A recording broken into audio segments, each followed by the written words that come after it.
A lot of information surrounds you at all times. Your short-term memory can only hold about 7 different items at one time, and without rehearsing, these items go away after 15 or 20 seconds. But in studies on chunking, people can learn to recite up to 40 numbers right after they hear them.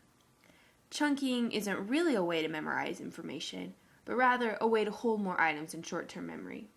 However, the way to get information into long-term memory is to use your short-term memory. One way to become better at chunking is to use your expertise. De Groot did a story in the 1940s looking at individual differences in chunking. He had both experienced and beginner chess players as subjects. In the first trial, they viewed a chessboard that appeared to be mid-game for 5 seconds and then were asked to reproduce what they saw. The experienced chess players placed the pieces 90% correct on the first try. The beginners placed only 40% correct. In the second trial, the experimenter placed chess pieces in random order and asked the subjects to reproduce what they saw.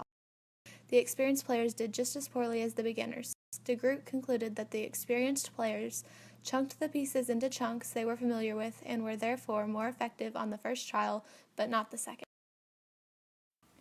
Chunking is more than just grouping items together. It turns them into one unit. You might group something by what it has in common, but sometimes you need to remember something in a specific order, like your phone number. You might think phone numbers already come in chunks. There are dashes between the numbers. However, chunking doesn't just group the bits, it makes them one object. To chunk this information, you can phrase the numbers in a way that makes sense to you. Maybe you work with money a lot, or you're active in sports. Where do you have expertise?